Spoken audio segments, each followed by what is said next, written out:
All right, hey VC, I'm Jamie. Welcome back. We are back with another video and back with Richard McCook's 10 final questions for the VC, the final vinyl. I did the questions that he has had earlier, the batch of questions, so I thought, well, I might as well jump on like many people have done already in the VC. So again, thank you, Richard McCook, for this. So question number one, do you ever struggle to come up with ideas for videos? Honestly, I do. I wish I was just a little bit more creative in coming up with video ideas for different subjects and things like that. I mean, in the VC, there's so many really creative presenters, and sometimes I don't have the confidence. Like, I might come up with an idea and thinking, well, is this going to work or not, or is anybody going to be interested in this? I know my unboxings are very popular, but yes, I do struggle to come up with ideas for videos. Number two, if purchasing subscribers was an option, would you partake? Absolutely not. I would not partake in that, and ethically, I just don't think that's right. Number three, do you like to mention how much you paid for records? Generally, I don't, unless it's like something maybe that I found at a thrift store that was pretty amazing, you know, an incredible find for only $2, something like that. But generally, I don't, because I find with an international audience, like living in Canada, we do often pay more for records. So I could say I paid this, but then in the States, it'd be, wow, you paid that, or in the UK watching would say, oh, you paid this. So I generally don't mention how much I've paid for records or things. Are there genres of music you really don't like and would never show on your channel? I mean, there's nothing that I wouldn't show on my channels. There's many genres of music that I'm not familiar with or not, fully versed in, but there's nothing that I would not show. Number five, when watching other people's videos, do you ever flick through the video until you find an artist shown that you like? Now, apparently, Richard McCook, me, and I think Dale are apparently the only people that have ever done this. Now, I don't do it to find an artist shown that I like. I've done it occasionally. If I notice it's a particularly long video, I might sort of flick through almost as like a preview as to when the presenter is going to be talking about or showing records, because there are some videos where the presenter could be talking for 10 to 15 minutes, and I prefer when it gets to the music sort of thing. So I have done it. I generally will watch the video, but apparently very few of us have ever flicked through the videos.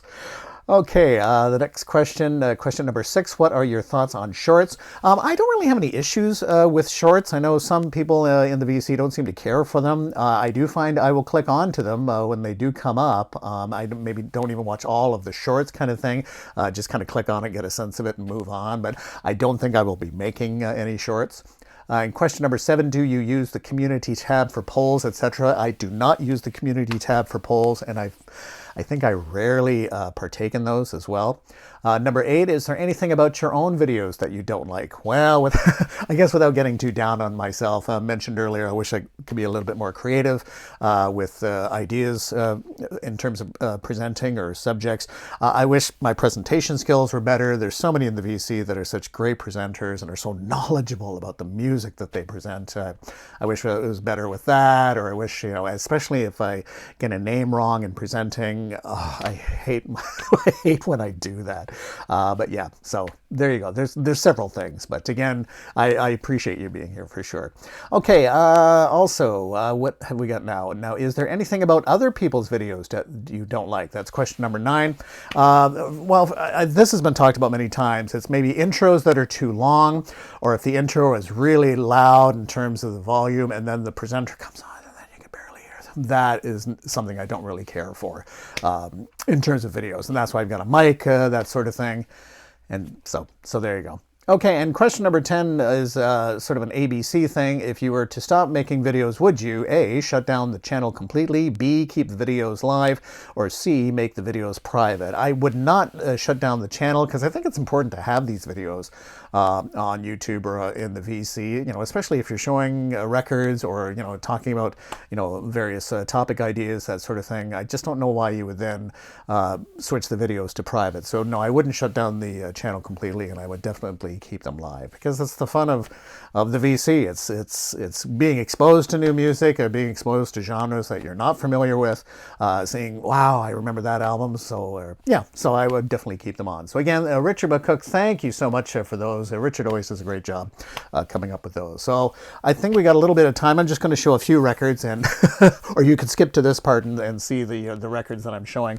I did pick up one more from Record Store Day. I've seen this shown so many times, especially Mike, you know, the PC, the vinyl policeman, showing this. Joe Strummer and the Mescaleros Street Chord. Now, I am not familiar with any of the Joe Strummer solo stuff. Of course, familiar, of course, with the Clash records, but this is a terrific album. This was on the Dark Horse Records, Joe Strummer Street Chord 20th Anniversary Edition, remastered by Paul Hicks, limited edition white vinyl, and it's a great album. So this, I don't know if this is a nice introduction to Joe Strummer's solo stuff, but I thought this was absolutely terrific, and I believe this was a posthumous release, but absolutely enjoyed this, and really happy to have picked this up.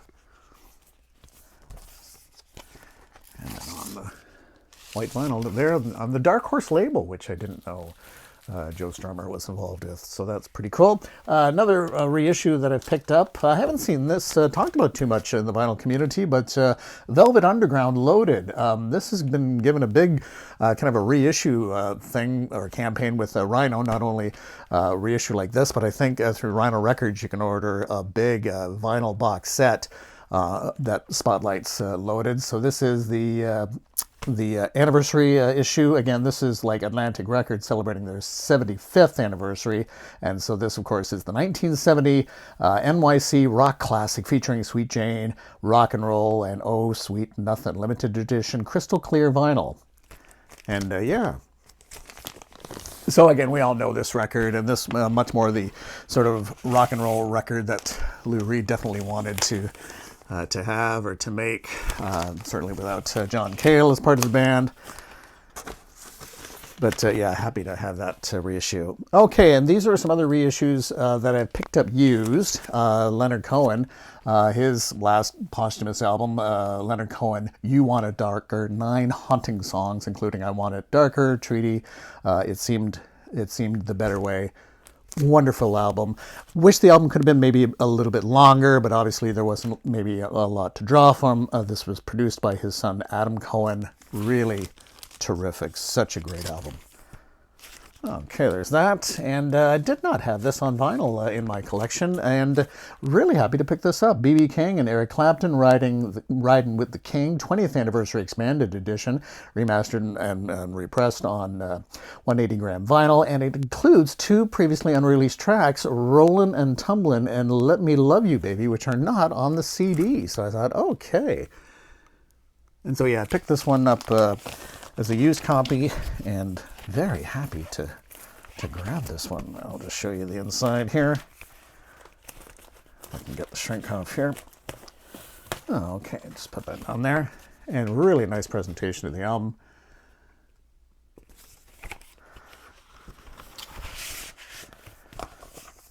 And just on black vinyl, but like that. Okay. And then one last one, again, another one I didn't have in my collection on vinyl, reissue with Tragically Hip, and this is Up to Here. And this is the album that totally got me into the band. I remember listening to the radio when this album came out, when Blow It High Dough was released, just listening to the radio, this song comes on, and was like, who is this band? Blow It High Dough, and New Orleans is Sinking, Canada's Tragically Hip. And yeah. Happy to pick that up too. Okay, that's going to do it for this one, and we'll chat again soon. And again, as I mentioned earlier, I do thank you, people that have taken the time to subscribe to my channel at 2,000 subscribers, people that take the time to comment. It means a lot. I try to get back to all the comments as best I can.